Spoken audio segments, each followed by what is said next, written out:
Tigercast fans, it's time to pick the next three defenders in our best 22 of players that are 26 and under, just to see, it's a cool little exercise to see what youth we have coming through and what a best 22 would look like. So the challenge was put forward by a viewer on YouTube, and we're working our way through it. So just to recap quickly, the initial back three, so the full back, we had Ben Miller, we had Luke Traynor in one back pocket, and Josh Gibcus in the other back pocket. So now today we're going to talk about the half-back line, including the centre half-backs.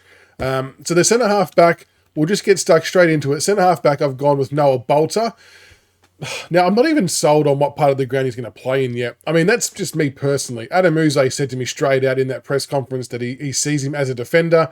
So it does sound like, for all intents and purposes, he will be playing as a backman in 2026, which I think pleases the majority of people. I think we all have seen the quality of football that Noah Bolter can play down in defence. I still think there'll be moments in time where he can swing forward to play a role up front, especially while we have a bit of a young and inexperienced forward line. And it did work, I thought, quite well towards the end of 2025. It was more out of necessity than anything else, but it seemed to work, and he was hitting the scoreboard, impacting the contests and giving us a chance to actually try and lock the ball inside our front half, which was something we didn't do very well for most of the year. Now, 2025 for Noah Bolter obviously wasn't a great year off the field, especially. I won't delve too much into that. We already know everything that happened, but he obviously missed quite a substantial amount of football. And a lot of the games he did play, he seemed very, very, I suppose, stressed, or things were weighing on him. He not in the right headspace a lot of the times is how it felt. And we definitely didn't get the best out of Noah Bolter in 2025. But I think we can expect to see a big return from him in 2026. Is all that stuff's now behind him? Because you've got to remember, not only did he have the suspension, and straight off the bat, this is all his own doing. So I'm not at all making excuses or trying to have people feel bad. It's all his own fault. But he had the suspension, gets over that, plays a game or two, and then the curfew stuff kicks in as well. So there was a lot of inconsistency in his season, zero continuity. He played 13 matches. I think he only just missed the qualification to even go back and play in the VFL finals, which might have actually been handy for the game that we had a lost. But looking at his stat line, he averaged 11.8 disposals this year, which was down on career. Tackles, he averaged 1.5, which was up on career. Spoils, 2.6, which is slightly down on his career. And intercept marks, 1.3, down from 2.1. And they're probably the main things you want to see him starting to elevate next year. We want to see, and we need, a fully switched on and determined Noah Bolter to hit the ground running in pre-season that then translates into the season proper. Because when he's playing somewhere near his best, he is a very important piece to our defensive puzzle.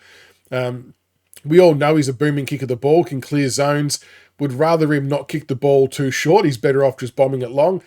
Has that pace and aggressiveness on the field to break the lines, and I think we need that back for 2026. But we know we've got the luxury of throwing him elsewhere as well. So I'm expecting a big year from Noah Bolter. On to the halfbacks. The first halfback I've gone with for the best 22 of a 26-year-old and under side, I've gone for Tom Brown.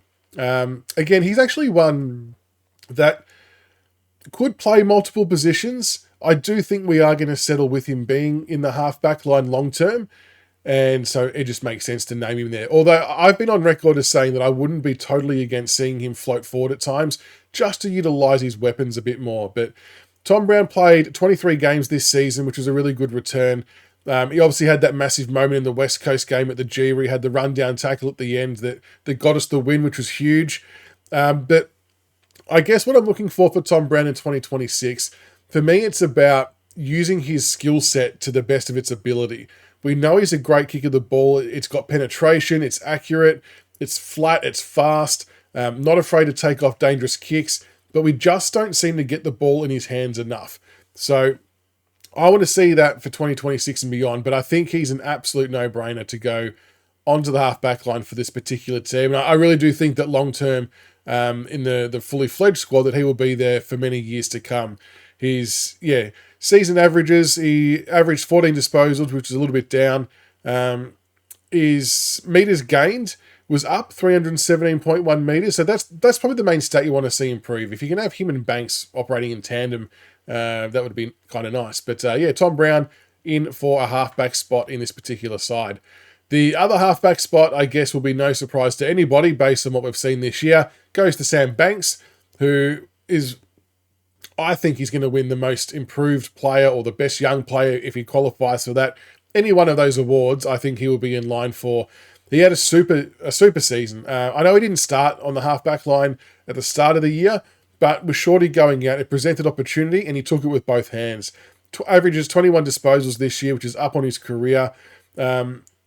Meters gained, he's averaging 411.5, which is well up from 2024.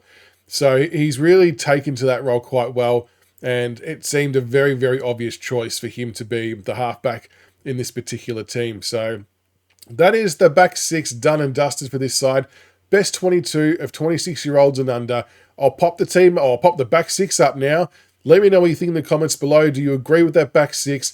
There's probably maybe one or two other names that could have gone in there. But yeah, I think that back six would keep us in good stead. And I do think that is somewhat of a realistic look into our future in, let's call it, 4 or 5 years' time. So I'm very keen to see how all of those players progress. And yeah, I look forward to seeing all of them have a massive 2026. But yeah, next we'll be moving on to the wings and the midfield. And we'll see what players we can fit in. So make sure you like and subscribe for more, and you can follow this series. And until the next one, go Tigers.